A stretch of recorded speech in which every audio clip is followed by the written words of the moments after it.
Hi, folks. My name is Ron Baugh, and I'd like to welcome you to this panel discussion entitled What is Black Car Culture? Presented by the Petersen Automotive Museum in recognition and appreciation of Black History Month. While I'm not an automotive media personality per se, I'd like to thank both the Petersen and Con Media for giving me the opportunity to moderate this panel of Black automotive enthusiasts and influencers who all happen to be friends of and/or clients of mine. I'm a 20-year automotive aftermarket industry veteran working specifically in the custom wheel industry. And I'm not one to toot my own horn, as my favorite project is always the next one. But I've been fortunate to have designed hundreds of custom wheels and been involved in the build of countless custom project vehicles. And along the way, I've had the good fortune of working with some of the most talented and genuine builders and enthusiasts in the industry. That brings me to our panelists today, and I'll start with my literal homeboy, Michael Render, aka Killer Mike. Mike and I are from the same neighborhood in Atlanta. We call it the legendary Collier Heights, and it's a neighborhood of Black excellence founded in the late 1950s, early 60s. And like Mike, I was raised by my grandparents, and our neighbors were doctors, lawyers, intrepid entrepreneurs, and members of Congress. Mike is one half of the rap duo Run the Jewels. He's also an established entrepreneur in his own right, as well as being a community activist for the Black community, the working class, and he's become very influential in the political spectrum with his allegiance with Bernie Sanders, for example, Nina Turner from Ohio, and he's just one of the most genuine guys you'll ever meet, and he's a bona fide car enthusiast with quite the collection of mostly V8 powered GM cars, from DONKs to 68 Firebirds, and the 96 Impala that I actually put together for him a few years ago that he's nicknamed Vader. And we're working on a couple more projects in the future, including a Hellcat powered Grand National. So Mike is definitely the homie. So Mike was gracious enough to rope in one of his rapper partners, Currency, aka Spitta Andretti, into today's discussion, and we appreciate that. Hailing from New Orleans, Spitta is notorious for his collection of Chevys, Cadillacs, mostly lowriders. That's something unique to New Orleans and the South that Spitta is well known for. So in addition to that, he's got a couple Rolls Royce, but I think his favorite car or crown jewel from his collection currently is probably his 1998 Corvette Pace car convertible. And that car actually makes an appearance in today's discussion and actually takes Spitta away from us, as he just had to go cruise. So we appreciate his presence. Next up, we've got Chris Mills, who is a 10-year veteran of the NBA. And Chris was born and raised in Los Angeles. And I'd say C Mills is the epitome of West Coast lifestyle.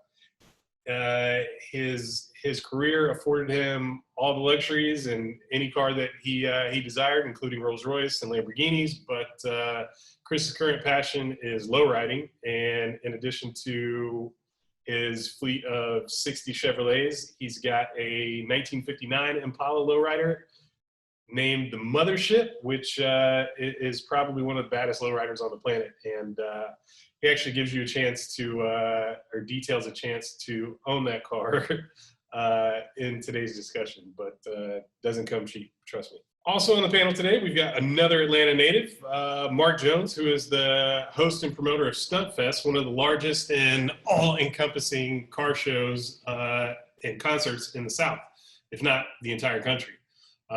Mark has been putting that show on for 10 plus years now. I think he says 2021 will be his 12th year.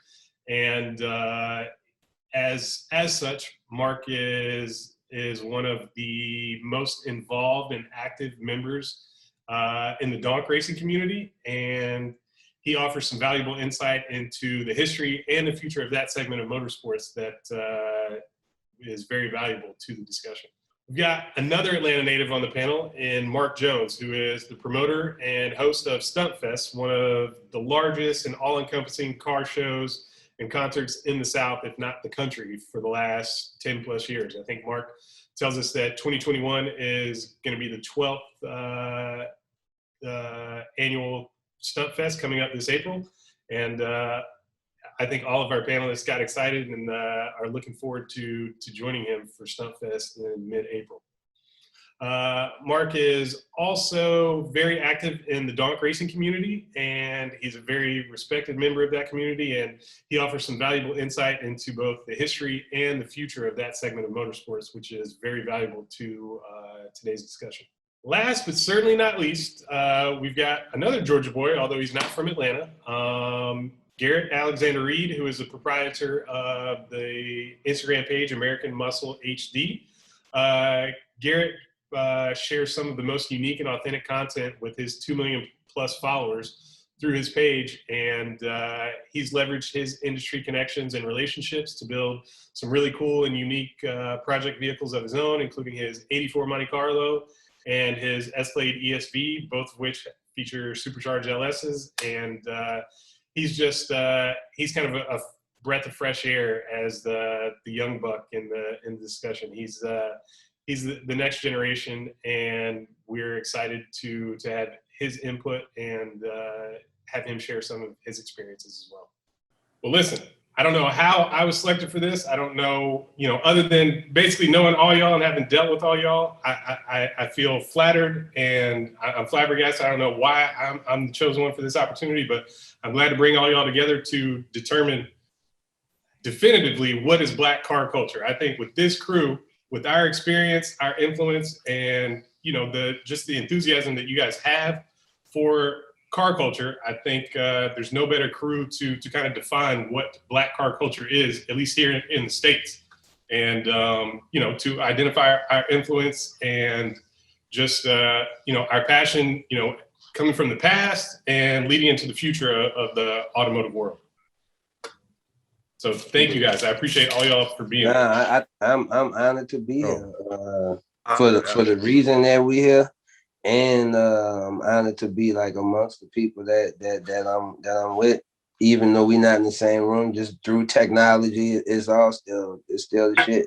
It would be lovely if we could all be together and celebrate this and go for a cruise afterwards. Yeah. But it's good though. These are the right people, man.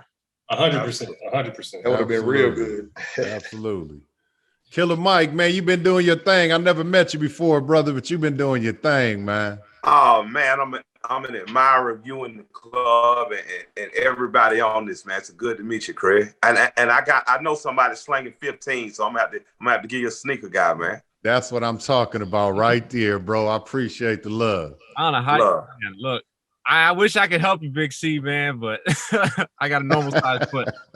I got other things you can help me with, Big Garrett. Don't even trip. I got you, dog. I got you. Yo. I appreciate you showing up with me, man. Always. Nah, come on. I had to. This is player. What else would I be doing? I mean, I would be smoking this joint probably on this couch, but this is much cooler, Yeah. Puff pass, bro. Puff pass. Nah, everybody got to roll their own. All right. Yeah. Okay. I see you paying attention, then. Yeah. I'm adhering to social distancing and things like that, No doubt. So my joint is mine, but the bag is on the couch. You could definitely roll whatever you want. We could all met up in Atlanta and did all this. We wide open.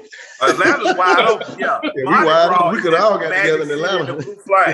We need to do an event out there, man. I went to the Colorado show once in Atlanta. I only been to one car thing in Atlanta.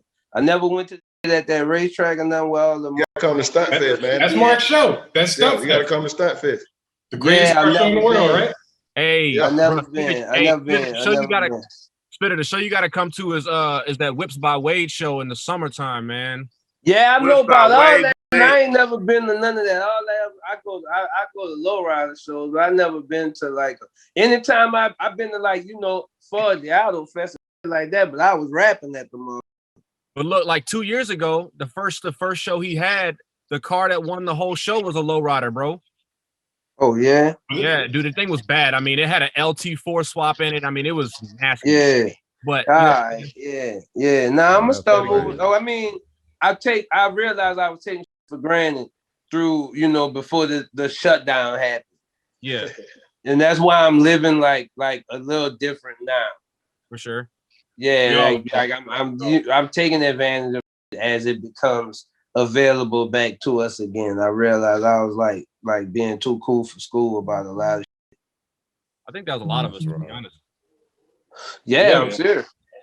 I think that about that's why I got that fucking Corvette. I got the pace car because of that. Cause I was like, man, I wanted it too long. What if I fucking died by now? And I'd just never got it. So just fucking boom. Right? Yeah. Crazy. So it's been I'm still waiting on my invite to Louisiana too, bro, to hang out. I know. With look, you, man, I'm gonna take care of the trailer. Bring us one of them cars for our picnic. They gonna let us do our shit this year. Our shit was big as last year. That's what I heard. Before they shut it down. But please bring one of them cars down. Man, that'd be beautiful, man. Rocksteady's told me he had a great time out there with you. Yep, my homeboy caught on fire with Rock sitting in it. They was gas hopping on the highway and caught on fire. Rock was cool about it though, And he said he had never three-wheeled. He never been in a car that he never three-wheeled in a car before. Damn, I didn't know that. I'm like, you waited till you came to New Orleans to fucking three-wheel? Steve Mills, you still owe me a hot ride and some three-wheel motion in the mothership, bro. We talked about this years ago, but I still haven't experienced lowrider properly. I'm in line for that too, bro. I'm in line for that too. That's the one car I've never been. I've never been in a lowrider. I've never been in a lowrider myself. If you was to sell it, not that I don't want to buy it. If you was to sell it, how much, like just roughly for the mothership? I'm gonna tell you like this, bro. I guess you ain't see one of my posts. I put a post up probably about 3 weeks ago, and I said on 420, I'm gonna sell the car for 420. That's a one-day thing. 420 for 420, and I would throw in 3 packs of Mothership OG. That's respectable. That sounds like a deal for Mike. Yeah, I was going on $420,000. 420 bands, brother. Jesus. Yes. Look though, the way it is going. Have you seen lowrider price? Listen, I'm not mad. I'm not getting rid of none of my shit, but I'm not mad like at what has happened because niggas is getting their money out them cars now. What do you got at 6-8? Huh? Kobe, what year that car is? What year on that? That was a trade. I got a 59. That went for other reasons. You got a what? For that price. A 59 convertible. Yeah. And shit going for like $100,000. Man, them cars going for 180 plain. Yeah. I've been seeing them selling for $100,000 on Instagram and shit now. And that's not where I came from. It's not even just lowriders, bro. It's donks too, man. You go try to find a 71 to 76 Caprice or Impala, and you're gonna pay through the roof. Already done, or just that Impala. 20,000. It's a stock, bro. Just that's supposed to be right. But what I'm saying is, you still could find a cool little stock folk or a tread for about $20,000. If it's a lowrider these days now, they selling for $100,000 now. Where you used to be able to some shit that would be in lowrider magazine, you'll have to sell it to them for like $25,000 because I'm like, yo, I'm at to paint it again and do this, blah blah blah, before I can put it on the street. And now niggas is like, just selling it, buying it for $100,000 and rolling it with the same paint and just like like by the time you build it, you're gonna spend the Ferrari same or something.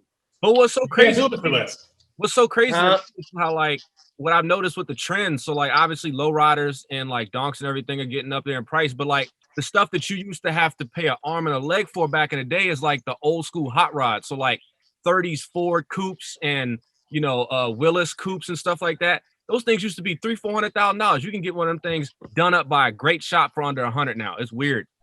Yeah, it's the trends, man. It's styles. The streets, bro. We dictated what clothes was in. We fucking dictated what cars was in. Music like that is what count. Movies and shit is what count. So it's not American graffiti no more. When was watching American graffiti and shit, that was what they wanted to do. Now you gotta look at us. It's like society. It's Boys in the Hood. Yeah. It's the influential films and characters of the 90s, 80s, and 90s that are really influencing car culture right now. Yeah, we wrote the book on that. Now you know what I did go to DJ Envy car show, and I with that he had a whole spot just for the 90s in era. That whole he didn't have that parked by nothing else. It don't matter what it was. All that was in one spot. He had my IROC in there, and all that just grouped up over there. I was like, that is the next. That's the era. That's the time. 100%. Like Blazers and all that don't have to like, you know, they deserve their hat tip. Yep. In places like that. You know what I'm saying? I'm super thankful I built my 84 SS when I did, bro, because I couldn't imagine I could have got that car for what I paid for it today. That's like a 96 now. Yeah, for sure. And I'm mad because I want a 96, but I might have to wait. Unless Mike want to let me get his, I don't know. Yeah, Mike got one of the ones. All my got like 50. Everybody got to get in line, man. Everybody's got to get in line. 1,300 miles on the side. Yeah, that's you got like 4, bro. You could let me get one. Come on. No, he got the trifecta first. He beat me. Yeah. 3 colors, right? Yeah, he beat me. He hit me up like a real Aries too. He hit me up like I got him, bro. Let me ask you something, man. Let me ask you something. Dude tried to sell me a 95 SS. Is that a no, Mike, or what? I don't want to offend anyone. I don't know, you know. I'm down for all 3 years, but the 94, the 95, and the 96, but the 96 got that stick in the middle. So you gotta be in the flow, man. 96 gotta be. That's what I told him, bro. It's gotta be in the flow, bro. Buckets, the only cool thing about the 94 and 95s was the digital dash, man. That was it. That was the only cool thing. That's what made it a Caprice to me. Yeah, I was down back for the regular take. Yeah, the digital was cool, and I had a 95, but it was I mean, I'm saying like 96 that money here. I would take a 96. The 96 is the year I go, but if there's anything I'd give to the 94, 95 was a digital. Digital. Yeah, hey, G, I'm sorry, man, but if it ain't a 96, it ain't right, man. It ain't right, bro. You're right. I'm only gonna get a 96. You right? Get all 3. All right, now listen. How did that happen though? How come? Who decided that? Did the streets do that? That was rapping for sure. Hey, that was the dope boys. If you want to ask me, man, in the West Coast, that was what we did, bro. We rode 96 Impalas. You know what I'm saying? All the dope boys, everybody wanted a 96 Impala. That was nationwide. Just because that shipped in the flow. Just because that shipped. You know what though? Like that's how it got out here too. P had that one he had, and he probably had that game from being out there on that side. That's like the first one we seen moving around with that. Then after that, all his partners had them. Babe and them had a few of them too. Mm-hmm. That was universal, man. They was painting it. See, Stun and them used to be doing that hood. They wasn't really tripping off like, oh, I'm gonna leave this DGM and I'm gonna leave this color. Them was painting that like Apple. They ain't give a right. Yeah. Right. They was painting that shit up. So let me ask you, Spitter, how did you initially get involved in cars? What sparked your enthusiasm? Was it a neighbor? Was it your family? Was it a particular experience? I mean, that been from a kid, just Hot Wheels and model cars and like that. That's, you know what I'm saying? And drawing. I used to like to draw. I used to be able to draw IROC real good. So that was my whole thing, just trying to draw different cars. You know what I'm saying? I feel you. And if I behaved in the grocery store, my mom would give me a Hot Wheel as long as I didn't like go off down the other aisles or open the cereal and just do stupid shit. So she'd give me a Hot Wheel and shit. So bam, like you know, like Mike know, man. Like this just in this like part of this is in the regular. God damn. Like that's just that's real Hot Wheel collection. That's not at the hobby shop. That's just for chilling. That's impressive right there, young man. That's very impressive. Mike, same question to you. What sparked your interest? What was the first memory of cars that you have where you were just like, yeah, this is the life for me? Man, the exact same. It was a Kmart on Bankhead. Tip bought it. Tip bought that Kmart. He doing a development over there down the street from the I know that Kmart. I used to go every Sunday. Exactly. Everybody go in the grocery store next to it. So you know they had the ice cream stand in the front. They had the ice cream stand in the front, and then you went into the store.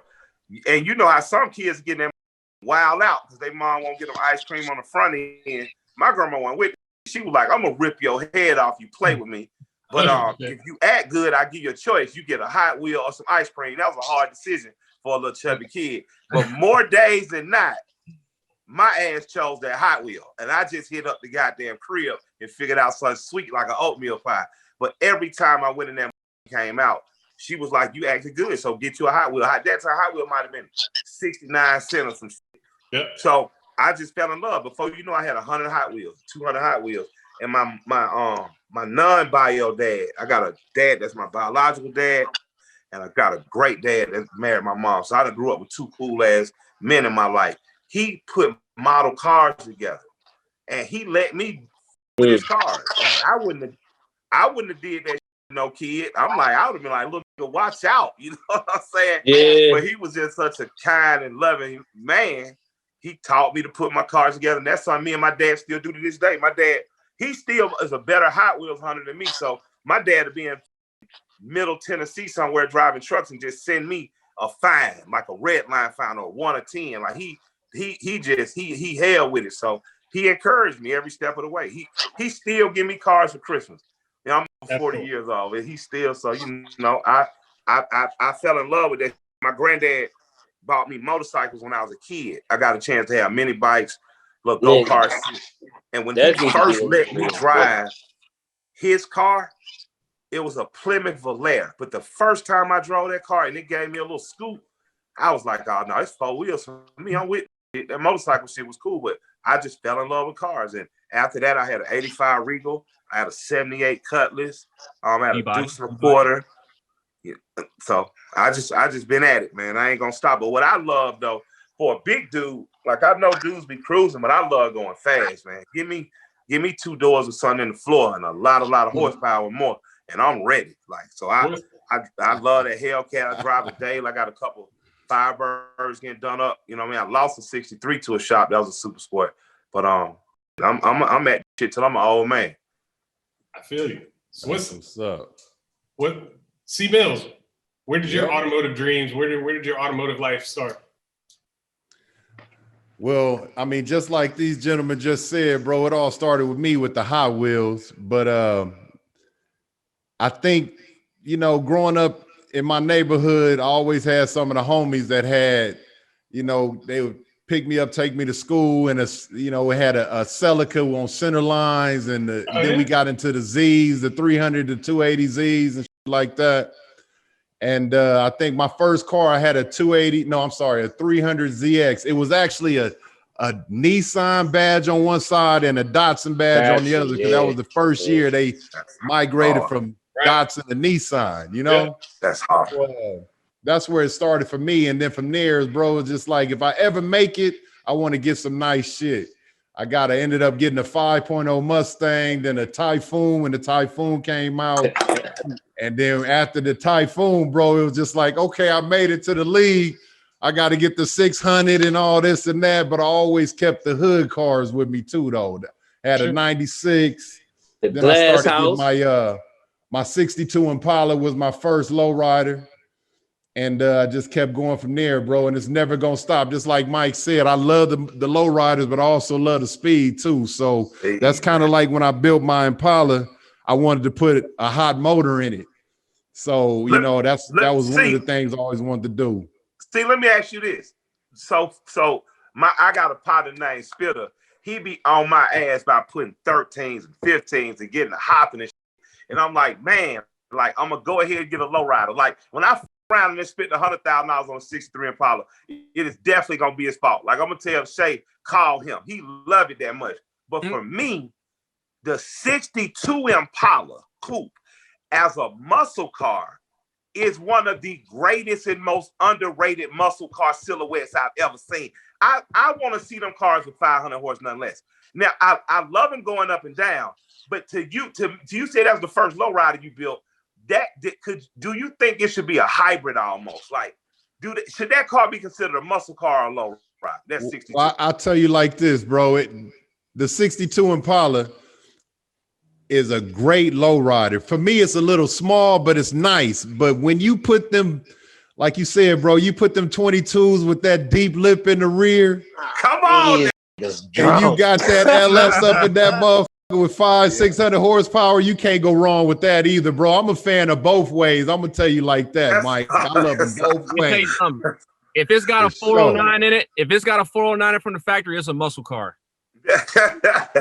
You can't LS swap a 409 car. That W motor, like that, W head, irreplaceable, super unique. Man, everything. Hey, let me tell you something. The 409 and the Impala stock is beautiful, but we don't care about none of that out here in California, man. We ripping that up out of there, man, and we putting some other shit up in there, man. It's like LS. Chris, what about that cat that was on Jay Leno's YouTube show? He had a yellow Impala, I believe. They had a 409 in it. That thing was insane. You know what I'm talking about? I believe so. I know exactly which one. He got the candy paint. I mean, I had the graphics on it or something. Yeah, and he had all the aircraft, stuff.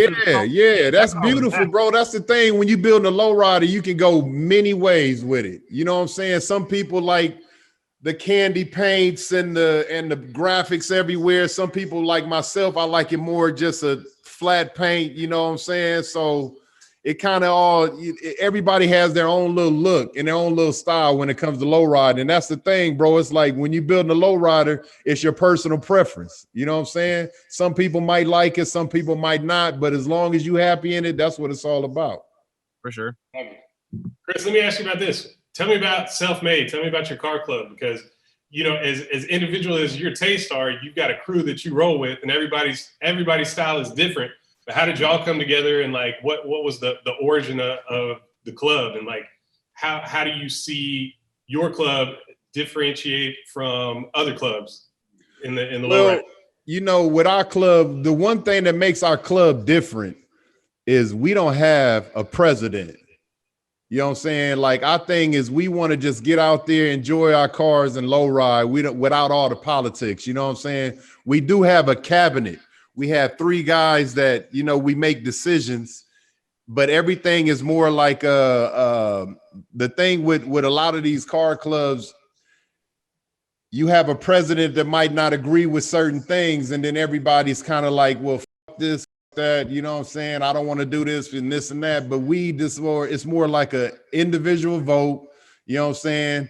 And then as far as the cars, the reason I got into Self-Made is because I've been knowing the guys that's in my car club for 25, 30 years plus. You know what I'm saying? Guys that I know that if something's going down or whatever, I feel comfortable being around these guys. You know what I'm saying? Because it can get edgy out there, in the streets when you low ride, you know what I'm saying? So you got to have a group of guys that that you cool with, that that's going to be by your side if anything ever go down. You know what I'm saying? So that's how I got a lot of the guys in my club I've been knowing for a long time, or guys that, if I haven't known this guy for a long time, but my buddy over here been knowing him for 30 years. So it's like it's a collection of guys that have been knowing each other for a long time, and we know that we want to stick behind each other, and we all had the same passion, and that's to go out there and low ride and have fun. And that's how many members are in the club? We have around 12 members right now. Small club, bro. Small club, but like Jay-Z said it best, less is more sometimes. You know what I'm saying? You don't need a big clan to go out there and have fun. You know what I'm saying? You just need a solid clan. And that's what our club, I got a lot of solid members in my club, and that's why I feel comfortable out there in the streets, low riding with these guys. Oh, cool. Spitter. Yeah, sir.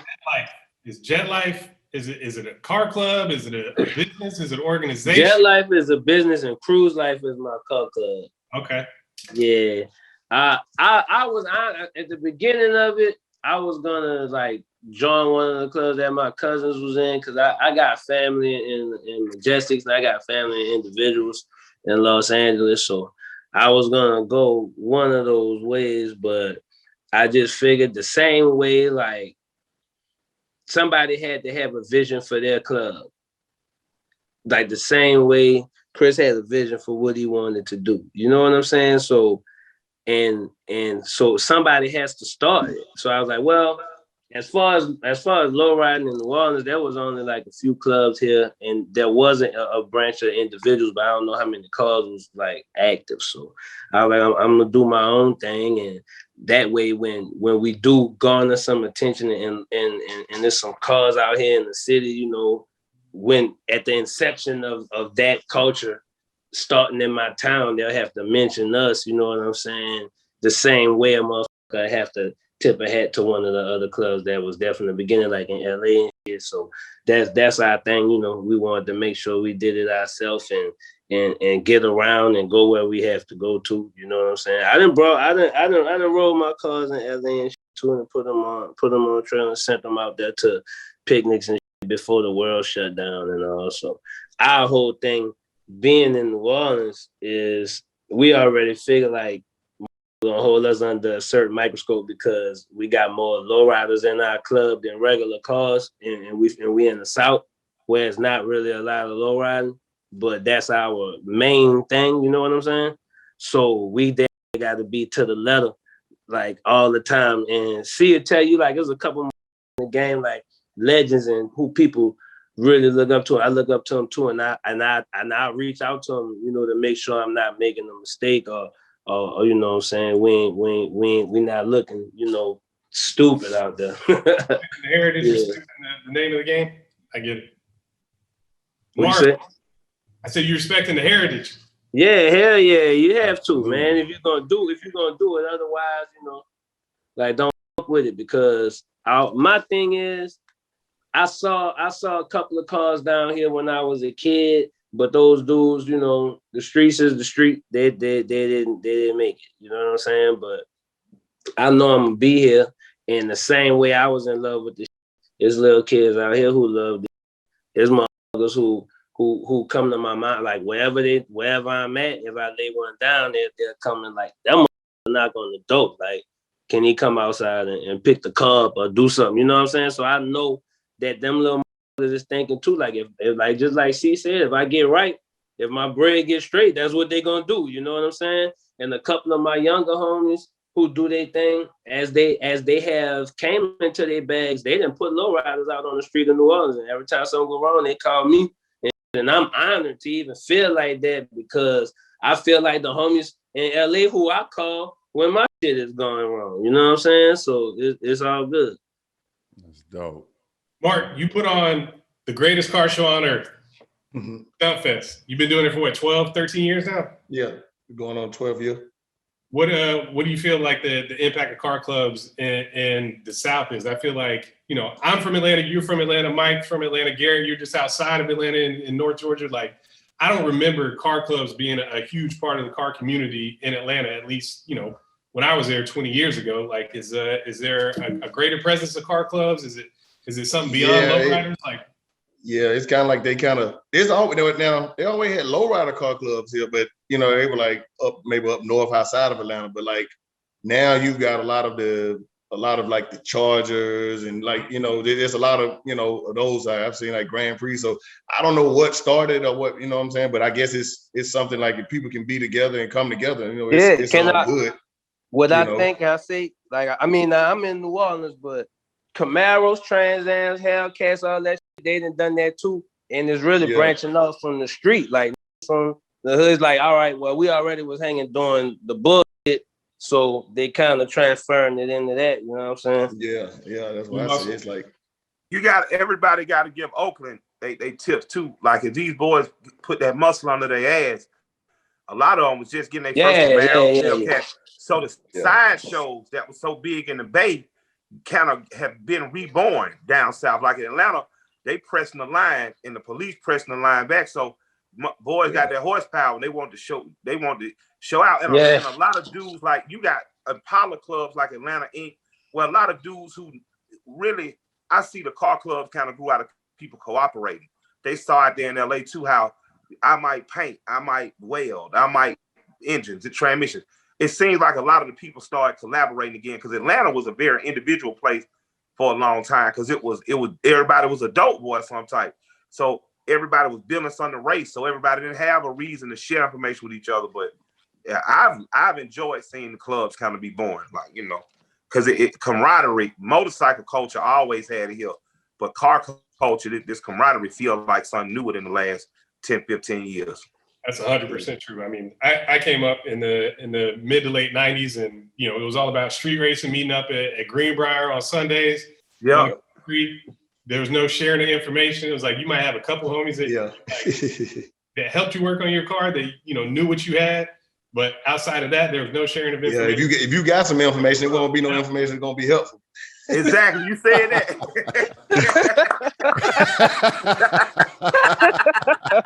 That hate shit, yeah.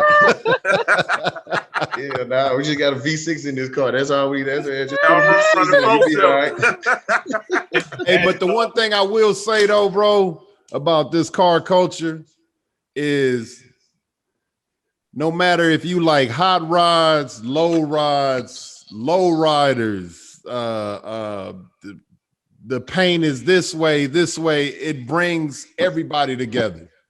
You know, and that's the one thing I do love about the car culture, because that's one culture that you can have guys that have different views on a whole bunch of other things, but when it comes down to the car culture, the car life, just anything about cars, you bring people together, man. You know what I'm saying? And that's a positive thing. And that's why I don't understand why when some of these clubs or some of the car culture get together and they want to shut it down, instead of, you know, embracing it and seeing that guys and people are coming together and having a good time and not out in the streets and destroying each other. You know what I'm saying? And that's why, you know, in California and LA, something we need is a place to where we can bring our cars and park and just hang out, and, you know, it's no bullshit. It's no hey, drama. Chris, like That's something Chris, that's like, needed across the country. check this out. What you just said, Chris, right? So I'm on Tony Hawk's board, the skateboarder Tony Hawk. And they specifically going in the cities now, and they like, look, we need to drop skate parks in the middle of cities for kids that skate. My oldest son's a skater. His dad's a rapper. So he grew up not in the city, in the suburbs. He went to the city to skate, but he also had suburban options. We got huge, big ass pieces of land and old parking lots that are just open. All the old Toys R Us, Zare, Kmart, shit like that.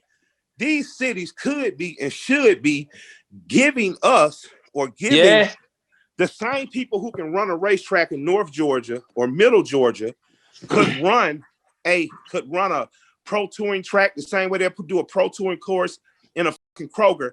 My side of town, where me and running from, was Southwest. Yeah, I ain't gonna put that on the west side. Yeah. Southwest Atlanta was given the opportunity by a city councilman to donate this huge piece of land for car culture just to come and do that.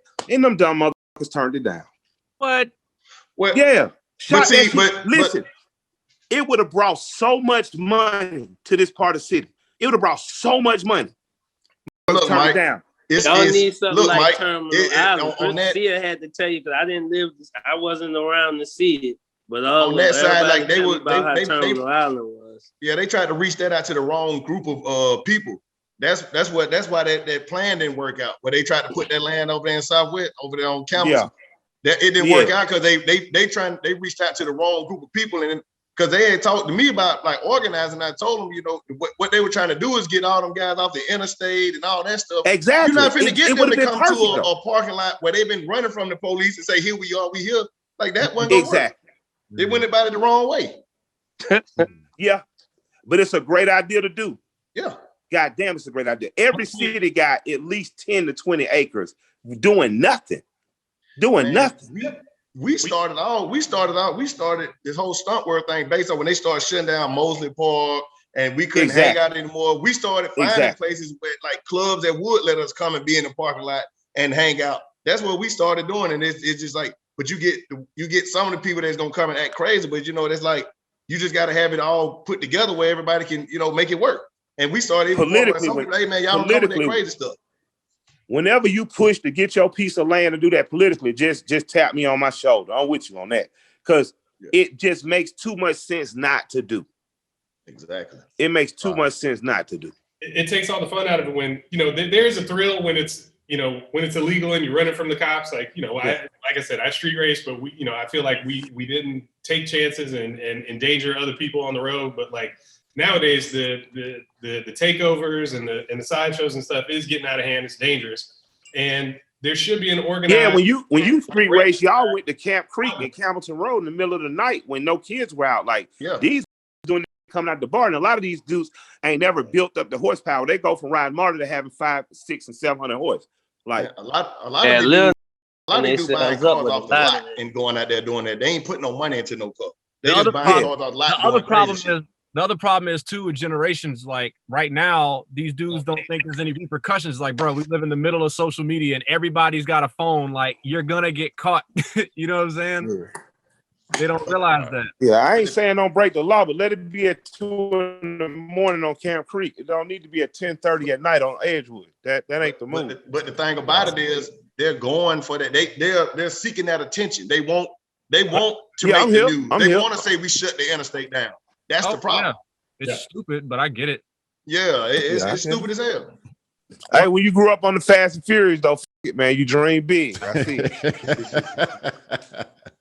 Mark, I hate because they call it street racing. We street racing. That's not street racing. They just doing some donuts in the street. Yeah. Street racing, you're not out there for free. Yeah. Mark, what are your plans for Stumpfest? Are you going to include grudge match, some racing, as well as the car show? Are you able? Yeah, we do that. We do that. Man, we had a drag racing, we had a car show, we had a concert. We even extended it last year to the guys with the drifting and everything too, trying to make them see, like, hey man, you don't have to go do this on the street. We even opened that up. We set up a whole end of the track, blocked it off, let them go down there and just, and even gave money to them. So it actually be judged, and y'all can say, hey, you can make money doing this. Y'all just going ahead tearing up your car for nothing. Right. 100%.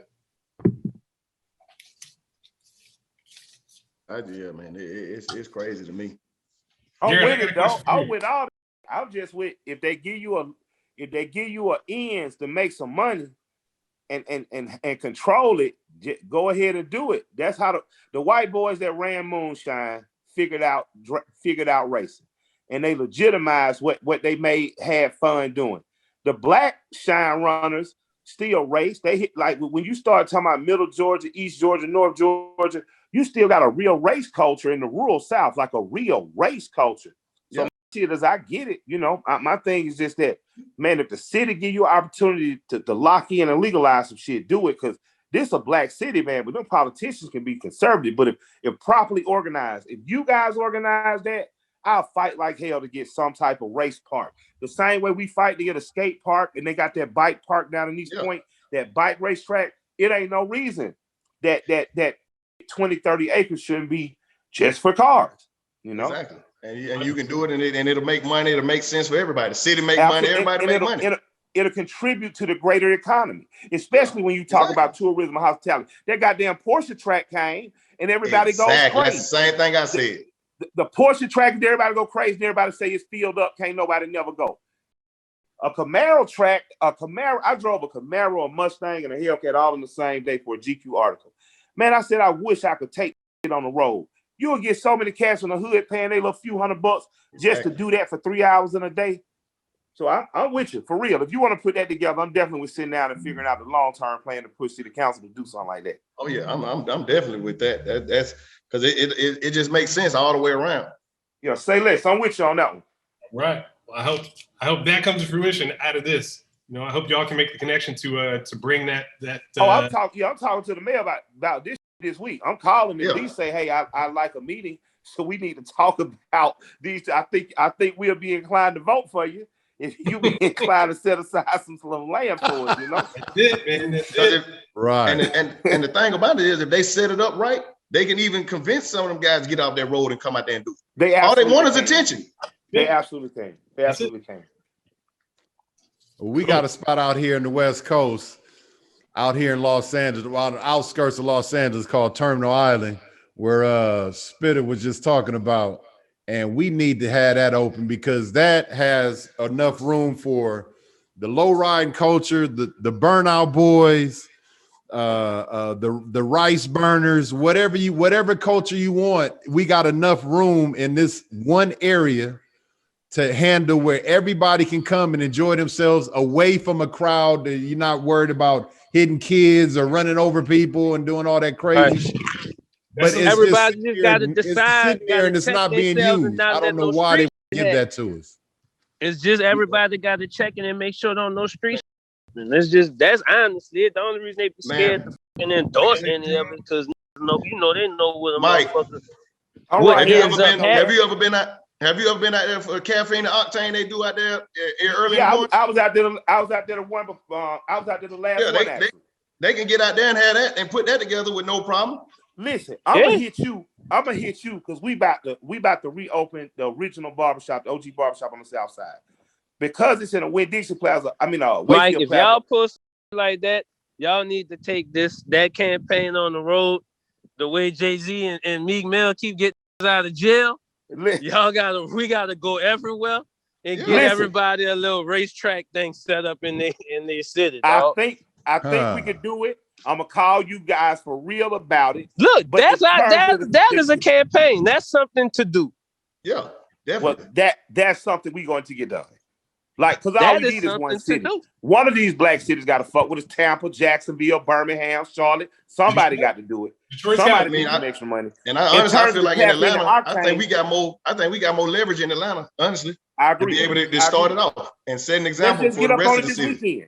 And in terms of caffeine and octane, I want to put 100 cars on Roosevelt Highway and do a small version of caffeine and octane when we open our shop, and then just do 100-car cruise up and down Roosevelt Highway. Go to the Fabric line, turn around at that burger spot, come back down to the Dairy Queen. Have a successful cruise that day, and start to begin to use Roosevelt Highway for car culture. I'll talk to you about it. I think it's a great idea.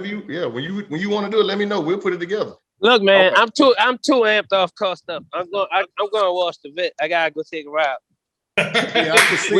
We talking too much cars for me to just not in. Hey, we can see you creeping more and more towards the cars, bro. You've been creeping for the last 10 minutes. I ain't. He's been on the driveway. He was closer and closer to that garage. He started getting his mitt ready, bro. I gotta free my other hand so I can wipe the soap off. Hey man, hey Spitter, thank you, man. Love and respect you, brother. Crew's gonna be here tomorrow. He by his grandma. He by my mama. That's what's up. The neighbors outside looking for my son. Hey man, I want to come down to the ATL and experience that car thing y'all got going on out there too. It's brother. April 18th, man. You need to come down. I promise you. Oh yeah, that's 2 days before my birthday. April 18th, man. We do. So man, we all go. Man, we have something going from Thursday to Sunday. Hey, look, Thursday to Sunday, April 18th. Let's do it. 15th to 18th, man. I'm talking about every night we doing something, hanging out, riding, either posting up at a club, going into the club, man. We make it so people actually can put a whole vacation together and bring their cars and enjoy themselves. I wish the Monty was back from California, but I'll bring the lack out. I ain't worried about it. I'll get it done. Well, I don't know if 13s is gonna match up out there with y'all, so I'm gonna either have to bring some fast or two come out there and just jump in with y'all. They got some more rider boys out here too. It's a big group of them. Big group. It's a big group of them. Yeah, especially in North. Once you get up Buford Highway, you'll think you're in LA. Oh yeah. Oh, that's what's up. Yeah, trust me. Hey, C-Mills, man. These people be over here drooling when you bring that car out here, dude. I'm gonna come out there, man, for sure. I want to make that because I've never experienced that, so I want to come down there and hang out. Even if you just come first time without your car, you're gonna make sure you're gonna bring your car the next time you come. Be like, oh yeah, I got to have my car next time. Yeah, no doubt. No doubt. Well, the other rapper has inspired me to do some rapper shit. So I'm probably about to get out of here in a minute too. Right, we appreciate you. How we looking on time, fellas? As always. We good? Get something out of here, actually make a plan. I wanted to talk to y'all about what the future of Black car culture is, but it sounds like we're defining it right now. It sounds like, we're going to start with Fest in April, and build from there and create a community and a venue for us to enjoy ourselves properly. Yeah, let's make sure we do, man. Let's make sure. I'm definitely committing to coming to Stunt Fest, but let's make sure we grab. We could grab. There's right on the Virginia Highway, Virginia Ave, little spot called Louisiana Bistro that has a back room. Really good food, really old schooly type. We should just get up there. It's a room big enough to hold a few of us and just really say this is what the plans are going to be. Yeah. Because if we could leverage that in Atlanta, we become the prototype for how car culture is dealt with our people nationwide. Yep. 100%. Nice. Yep. All right. Well, I'm out. Love you guys, man. Stay up. All right, same here, bro. Y'all have a good one. Good talking to all you guys. Yeah, man. All right, y'all. Make sure we stay in touch. Yeah. Listen, y'all, we don't have to be done. If y'all want to continue the conversation, we can. Just there's a couple other points I want to make, and I wanted to touch on. Yeah, go ahead. Yeah, let's go ahead. Yeah. So, Garrett, I feel like your page, American Muscle HD on Instagram, I feel like you're kind of like the linchpin and like the catch-all for the automotive community, right? Like, right. Especially like when it comes to muscle cars, low riders, performance, and just just like you're kind of the new wave of the automotive community, right? Right. You're I don't know, how old are you? 26. So yeah, you're a young buck compared to me and Mark and Chris, like. But you're my big brother, bro. Don't you know? Exactly. That's why I told the gang, like you're like my nephew or my little bro. Yeah.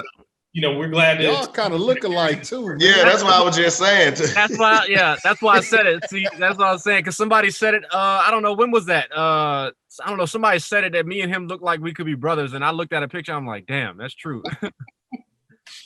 Man, you know what's crazy though? Like looking at your page, like. I wouldn't like not trying to be funny, but I wouldn't guess you set it up. It's like it's I don't know how to explain it, but it's a really good looking page. I get it. I completely get where you're coming from. Yeah, like I like it's neutral. It's neutral, so it doesn't show a black or white side. It's just a neutral side, and that's hard to do when you running the page. That's the thing, right? So like, I don't have any ingrained, one-sided thing about the car culture. Like, I didn't grow up in the hood, so I didn't have like, the idea of like, not the stereotype of like donks or anything like that. I didn't have a narrow scope mind when it came to cars. So like, I'm a muscle car guy through and through. That's why I started my love for it. But like, I appreciate everything. So like right now, I'm able to do new car reviews. Yes, sir. Yeah, I'm able to do new car reviews. Yeah, and I've got an E63 AMG sitting in the garage right now.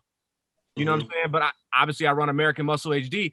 I'm not singular to just muscle cars. I'm a car guy through and through. And that's me too. Like honestly, like I'm the type of person, like I can see a Honda and like, damn, that Honda look good. Yeah. You know what I'm saying? Or I don't have a particular, like some people, it is some people in the car game that are just like, they have a one track, right, type of car that they can like, man, I can like Mustang, I can like Chevrolet, trucks, whatever. You got to be able to cater to all sides, especially with what I do, you know what I'm saying? Being able to trying to bring all people together. Like I even hear people, like when people they bash on Crown Vics and stuff, like I tell people all the time, they be like, oh man, don't let no raggedy Crown Vics in or others. I'm like, I tell them all the time, man, you can't bash them. That man worked hard and spent his money on that car. You may not like it, but that's what he decided to do. And as us as a car enthusiast, we got to respect that. Yep. That's what he wanted to spend his money on. Yeah, exactly. I'm a GM guy, bro. Like I have 3 GM products right now. I've got an Escalade, I've got Monte Carlo, and I got another project that, I guess I could tell you, I just bought an 89 K5. So I've got, I've got three GM product vehicles. I had a Silverado, I had a Dodge, I had a Ram, old Cummins. But if I ever make it to the point where I can afford to go buy a brand new 2021 E63 AMG, you better believe I am. That's a badass car. I've been beating the piss out of that thing. I just took my dad for a ride and shit, you know what I'm saying? I beat the hell out of that G-body. Yeah, I'm a G-body. Like I got a Grand National and I got a DONK. I raced the DONK and I got another one. I got a 75 and I got a 71. I'm just getting built now. Yeah. And it's just like, that's what I like. I I got a damn Bentley too, but I don't even drive it. I could care less about it. Mm-hmm. But is it with the old schools for me? Yeah, I'm with you on that, man. Yeah. So Garrett, let me ask you this, because like Mark and I are a particular generation. We're just 10, 15 years older than you. So like for us coming up in the game, like I don't remember it being like a black like automotive identity. It was just like, you know, you were into whatever you saw in magazines. Like we didn't really even have the internet as kids. Like, so for me, it was what I saw in Hot Rod magazine, you know, trucking magazine, sport trucks, whatever, you know, it was like, you know, that was how I experienced car culture. And then what we'd see on the street was completely different. Like in Atlanta, the cars that we saw were not the same as the cars that we saw in the magazines and stuff. You know, it was like around the time of Nopi, like 96, 97, 98 was when you start to see like custom cars descend on Atlanta for these huge shows. And you see imports and hot rods and trucks and even lifted trucks and stuff. But like for you, you've brought the community together. You've made the world smaller with, you know, your features and your interests. But I'm curious if you had any, like, if you experienced like a barrier to entry, like, you know, as you've grown your page and you've kind of made yourself more of a part of the page and an identity, have you received pushback? Like, you know, do you get like overt racism and like discrimination and just like condescending opinions because you feature some things that are outside of what might be considered the norm or the mainstream in the automotive world? Well, yeah. So like, as you could imagine, you know, like when I first started this thing, like I didn't post myself on it because in the back of my head, I'm like, all right, what do people think when they think of American muscle? Like when they think of muscle car code, they don't think of a young, like I don't know, when I started this like 7 or 8 years ago. So I'm 26. So I guess I'm late teens, 18-year-old light-skinned black dude running this page. They wouldn't have guessed that. Right. You know, so I was real apprehensive to it, man. And I was just like, you know, I figured in the back of my head, I'm like, I hope that wouldn't be the case, but you know, Lord only knows, right? So I remember the very first time I ever posted like myself on my page, man. It was at SEMA, the first year I went in like 2015, something like that. And I was in one of the OUSCI Pro Touring cars, and you know, used to do that cruise from the show to the after show or whatever, and we went over toward the Ferris wheel. And anyways, I did a video of me in the passenger seat, and you can imagine like one of the first like 10 comments N-word right there. And I'm like, there it is. You know, but I didn't let it hold me back, man, because I'm just like, you know what? At the end of the day, I'm doing my thing. You know what I'm saying? I'm here. They're not here. That's how I looked at it. You know, I'm winning. You know, so if they want to have that opinion about it, then that's on them. They got to sleep with that. But since then, bro, honestly, I love my followers, man. My followers is like 99% of them are mad cool. You know what I'm saying? They got my back. They know more or less know who I am. You know what I'm saying? They respect my opinion of what I got to say. So like when people jump on me about something, half the time I don't even respond. I let my people jump on them, which is even cool. You know what I'm saying? I've never met, I maybe met like 0.5% of the people that follow me, maybe. But I most of these people, like, I've known them for years. And that's what's super cool about this social media thing, man. But aside from that, you know, making my way into the industry, like, you know, introducing myself to like the people that work for these companies or whatever. If I didn't have the personality that I have, which I thank my mom for, if I didn't have the personality that I have, I don't know if I'd be in the position I am right now. Because not to say that me being black would have stopped me, but if I wasn't personable, if I wasn't a people person, friendly, well-spoken, educated, whatever have you, I wouldn't have met the people that I've met. I wouldn't have been in rooms with CEOs and vice presidents of major manufacturers. It just wouldn't have happened. So, you know, aside from me being young and then maybe having to warm up to me, knowing that I know what I'm talking about, honestly, I haven't had that much pushback, which I'm thankful for. So Mark, you've been in the game, you've been hosting the show, you've been racing, you've just been involved in the aftermarket and the Atlanta car scene for almost 2 decades now, right? Yeah. How have you seen the game evolve? Like how did donks come into prominence in the South, in Atlanta in particular? Like, you know, where do you see that scene now? Where is it headed? Like how would you define the future of the donk game and relative to the past? I mean, you know, everyone's always had like that need for speed, you know, and I think, you know, donks have always been around, but I think after like, once people started racing them and we started racing and people actually see that, hey, these big cars can really move, it's almost like it's fascinating. And it's like, because anybody can take a a 2,000 pound car or 3,000 pound car, and then and go fast. But to be able to run in 8s, 9s in a 5,000 pound car, it takes a lot of know-how, especially on some 26-inch rims or 30-inch rim. So it's one of those things. I think it's like, I think the fascination and just the people, looking at it and just like, wow, how did they do that? I want to know how to do that. And I guess I think that's what draw people to it. And I think it's, because you got a lot of people now that are basically looking for donks to build. And then, on the money side, it's like, I mean, you look at it from a point of, man, like for instance, you get some G-body races, it'd be like $1,500, $2,000.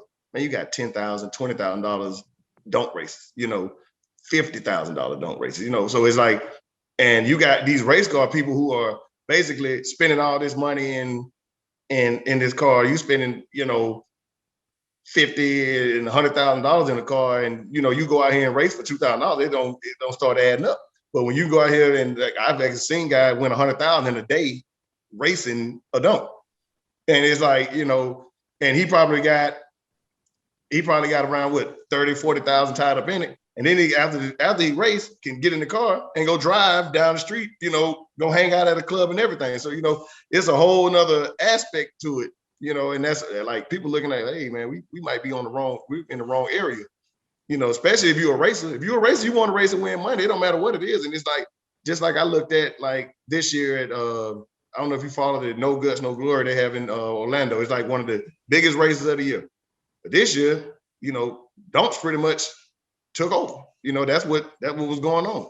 The donks and the Baugh Chevys, that's what everybody wanted to see. You see the other cars come up now, it's like you got a crowd around, but then when you see two donks come up the race, the stands are packed, everybody on their feet. It's just where, I guess that's just where everything is headed. Everybody want to see it. That's the spectacle, just because it's so unexpected. You see these cars and you never ever expect them to be so fast. And the way that you guys tune them is so different from other forms of drag racing because of the wheel and tire package, because of the lack of grip off the line. Like, it's like, what's the magic? Like, besides just big power, what's the magic to make those things move the way that they do? It's in the tuning. It's in the tuning. It's in the suspension. It's in the driving. And a lot of people don't understand too. The cars are like back heavy, so the back of the car has a lot of weight. So it's easier to transfer weight in the car as well. So that plays a big factor as well as being able to, like, you take the same motor in a G-body and you put the same motor in a donk. This donk is gonna basically hook better because it got more weight planted on the back tires. Yeah. And that plays a big factor when you're trying to get down the track, especially if the track is not bad and not prepped good, and you're on the street, and it's crazy. And it's like, I mean, and just going back to say, I remember it was time when don't nobody want to see them cars, right? Nobody want to see no rim racing. We want to see that. And now it's like, man, I'm about to build me a car on rims. I'm about to do this. Like, man, it's good to see. It's good to see when people, doubt you or talk about you at first, and then next time they on board with you. 100%. Yeah. So what do you think about the actual organized racing? Is it NDRA?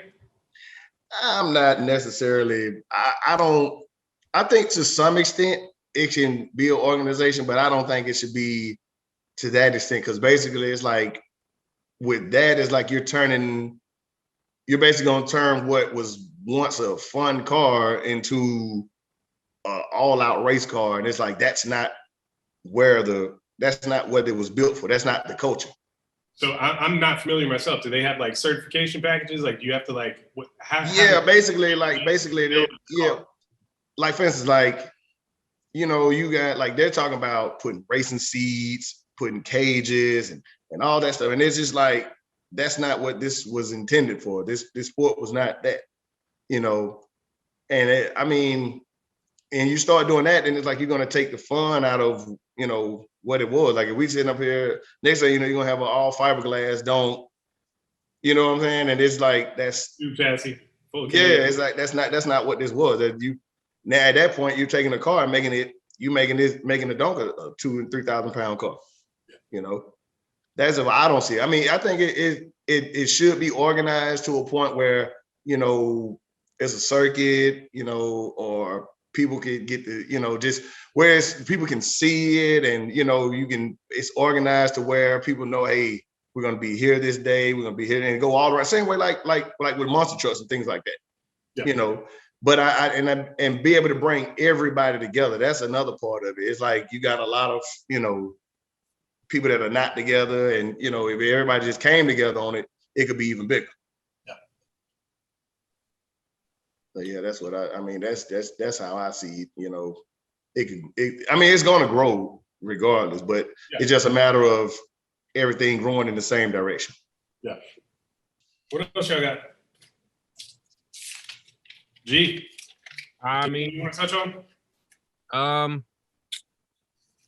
Not really, man. Like I said, I appreciate you and Corey having me on with this, because like I said, I'm obviously the baby of the group, and only been in this for a little bit, so to be considered. You might be the baby, but you're probably, you know, you been to Stunt Fest before? Influential. You got the biggest. I've never been. So. Really? And you in Georgia? Man, look, I lived in Kennesaw for 16 years, and then yeah. So man, you got to come check it out. It said it's at the end of April, huh? April 18th. All we right. do man, it's a whole weekend, man. We do a block party on Saturday, and then we do the actual show on Sunday. It's just, you know, people come from all over. Wade been coming to the show for years. I've heard of it, man. I've never been, bro. So I'm like I said, my car is out in Cali still. It's not coming back until the end of May. I mean, the beginning of May after LS Fest West. There was no point in bringing it home to turn around and send it back. So but I got my Escalade. You know what I'm saying? It's not a normal Escalade. It's cammed, supercharged on 4s. It's a show truck, man. You can run that too. Just bring it down and have some fun. But man. I mean, it's like I said, come for what you do and your page and everything. Like, you definitely should be a part of it, or you know, just to, you know, even if you're giving your insight on the event. Yeah, 100%. Now I'll DM you right quick after we get off this and get your number and all that stuff, and I'd love to come to it, man. I'd love to. I'll connect you guys for sure. All right, man. Yeah, we're good, guys. So thank you very much for making the time. I know it was fun just kind of hearing everybody's perspective, and I really appreciate it. With Spittin' and Mike, though, man, it's like hard to get a word in. You know, it's like, you know, I had full on script. Oh, shit. Yeah. They were holding the thing down. They were holding it down. Like, yo, man, like you can't bridle their passion, man. You just have to let them go. So nah. Mike is definitely one of those people, bro. You just gotta let him speak, bro. It's wild. Like I like listening to the man speak. Like I don't know if I've told you, Ron. It's like, you know, of all the time I've tried to hit up, you know, Mike to hang out and whatnot. It's just been to just kick it and show him the cars that I'm driving or whatever. But like I've always just like been fascinated when I watch his videos on IG when he gets like into political stuff or whatever. The dude is so smart. Like I just want to sit down and just talk to him just about whatever. It doesn't have to be about cars. I just want to talk to the man. I mean, every time I hang out with him, like the last thing we talk about is cars. Like it's a trip, but like, you know, he's just so well versed and he's just so well respected and just like involved in so many different things that, like, you know, I feel like almost like it's like a waste of time to talk about cars. But you know, we're building some cool projects together and stuff. So, you know, it's that's always fun. But you know, he's just a good, genuine dude, and like he's always down to help and be a part. Like, you know, honestly, you know, I'm super thankful for him to bring Spit in, because like, you know, I had no connection to Currency other than, you know, Forgiato those days and like selling them wheels and stuff. But like, you know, he was the one that made that happen. Yeah. And you know, he's always, you know, as much as he's involved politically, like, you know, the cars are his passion, even more so than music, I think. And he'll do anything when it comes to the car culture, and like, especially, you know, and keeping Black people involved and like keeping it passionate and exciting. Right. And that's why I say, honestly, I feel like listen to them talk. I mean, I've always said about us, basically everybody kind of coming together and for the car community and making an actual committee. Like, we actually do need like a national committee to stand up for the car culture. Like motorcycles have it, but we don't have it necessarily so much in what we do. I think it's because our interests are so diverse between, you know, low riding, muscle cars, donks, like that. All of that stuff is so different and so specific. It's hard to kind of encapsulate all that. You do a good job with that, with your show, and Garrett, you do a good job with your page, but it's like, bringing together those personalities and like not competing, but just kind of celebrating all at the same time is the difficulty, because especially like here on the West Coast, like people get like, I don't like the car club thing. That's why I really wanted to talk about that, because I feel like the car clubs like really try and establish an identity, and then they differentiate from everybody else, and they kind of look down on, anybody that's not a part of their club. But like, Chris's club, Spitter's club, they seem to be like all encompassing and like welcoming of all people. And that's what, go ahead, bro. Oh no, I'm saying, and because sometimes it's like, I think they lose track of what the goal is. They get so caught up in, our cars are better than yours, and that's not like, we're here to enjoy this. We're here to enjoy cars. We're not here to like, everybody gonna feel like their car is better, but at the end of the day, keep it to a limit. And I think that's, like I said, when it gets to that point, someone has to step in and be like, hey man, look, we gotta, let's straighten this out, or let's figure it out, so it don't get, before it gets too far gone. Because once it's, too gone, you can't come back and fix it. Yeah. Some folks take this stuff too seriously, and it takes all the fun out of it. But that's those Mopar no car guys, man. The most car guys, they like, hey, screw Chevy, screw Ford, we got it. And I'm like, you know what? I mean, tell Musto you talking about him. Hey, yay, look, if he falls in line, babe, Mike's the homie. I ain't tripping. He's got some fire cars. I can't wait to see that Daytona done. But nah, basically what you were saying with the celebration is kind of like, we got to have like a car version of versus battles, like Swiss Beats and Timber. It's kind of like that, thinking about it. Because I mean, you get two, I mean, when they pin the artists together, I mean, they're usually in the same genre or the same like area. But like the fact that they brought Gucci and Jeezy together, knowing what the deal with that was, and then sure enough at the end they were civil about it, and nobody expected that. I don't think that there's any like genre of cars that is like that, battle against two people. But at the same time, if you can get the DONK guys in the same parking lot as some pro touring car guys, that's a big deal. I think it'll be eye-opening both ways. I think a lot of guys will like, just being involved in, selling wheels, like the big wheel community, and like seeing all the DONKs and box Chevys and G bodies that have been built over the last 5-8 years, whatever. Like, I learned so much and gained so much respect for those builds, because they have the same quality, they have the same amount of hours, they have almost the same hardware and equipment as like a Ring Brothers build or something like that. Yeah, like I mean, you do actually on some of these DONKs, man. You got they pretty much got pro touring suspension setups. Like I mean, like it's like a lot of people are like, oh no, it's like man, you got to take a closer look at what's getting put into these cars. There's a lot of, a lot of money in the suspension. The cool thing about what I do, M&M's and Skittles paint jobs, but that's that was 15 years ago. Like it's never like that anymore. Like it really is like performance builds made to put the power down, make as much money, make as much power as possible, and look good while doing it. Yeah, I mean, because you like put it like this right now in DONK racing, if you ain't making 1,200 horses or better, you wasting your time. That's wild, man. That's like that's on the minimum. Now, if you're not making 1,200 to the tires, you wasting your time. That's crazy, because like I'm over here in my 84, bro, and I'm like 600 maybe to the tire, and I'm still scared of that car at 600 horsepower, because these old cars are not made to handle that kind of power. They're just not. And like, shuffle, man. And that shuffle thing is a real deal, bro. And like my car's been away from me for a whole year, getting finished up. I'm gonna take it slow when I get that car back. I'm not gonna hop in it and start driving it like I did when I gave it. I'm like around a pole. I'll be 100% honest. Like that car scares me. So, it's crazy. To see these old cars with these kind of crazy power, and I'm actually putting them to the ground. Yeah, man.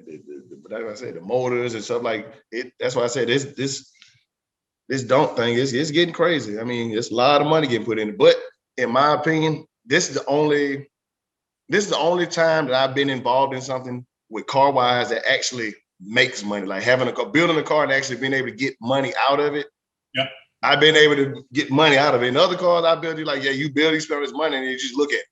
But you actually can make money with your car. And it's crazy.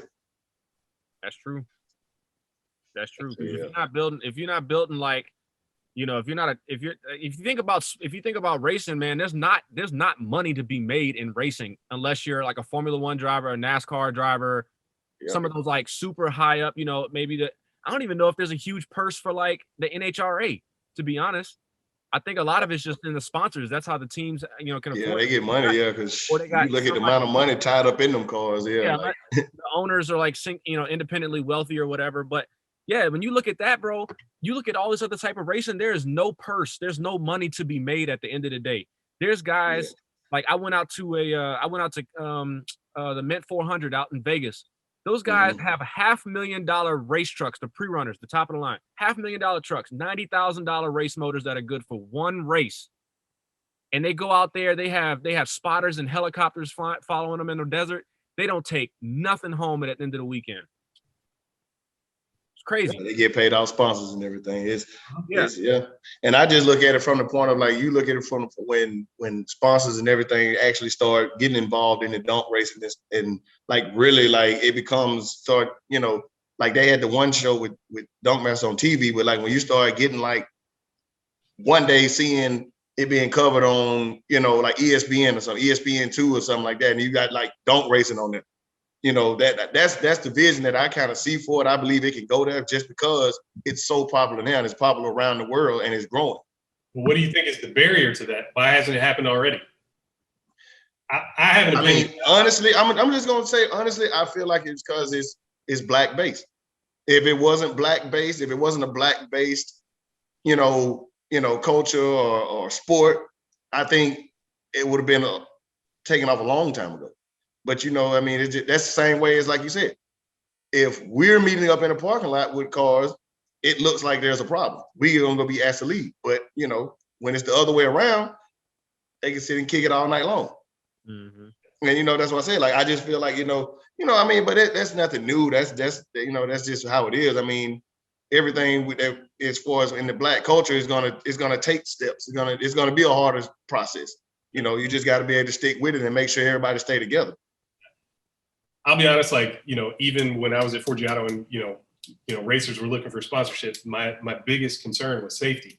And it was like, you know, how involved you want to be, how attached to this do you want to be when, you know, there's no regulations and people, you know, are you know, like you said, putting down 1,200 horsepower to the tire with no roll cage. And like, you know, I assume you feel safe, and I'm sure the Dunk Master and everybody else that's out there, you know, has a feel for their car, but, you know, it's terrifying to watch as a sponsor or somebody that is not responsible, but ultimately has some liability in that game. So yeah, I'm curious about the NDRA. I'm curious about how that's going to change the game and open up sponsorship and affiliations and such. I don't know. I mean, yeah. I very much a street race deal, like a no holds barred, run what you brung, like grudge match sport. And I really feel like it should stay that way, but it's just like things have gotten so. But you look at something like, you look at this, like, okay, you look at NHRA. NHRA has been around, but the majority of the races that you see, like going back to No Guts, No Glory, Lights Out, and all them, those are not NHRA races. Yeah, those are basically, you know, they're outlaw races. That's grudge racing. And they're, you know, that's you look at that. If that can grow, then this is what's the difference? Yeah. You know, now I know it's some like tracks don't, and then the thing about it is like I know some of those cars, tracks gonna, you know, they got their rules on what you got to have in the car. It's just it hasn't happened with the donks because no one was running these cars. Yeah. You know, but yeah, I don't know. It's then at the same time you're talking about you in a big car that if you do wreck, you know, you not gonna get smashed in. You know what I mean? It's not, the chances of the car flipping over is, you know, not as great. Knock on wood.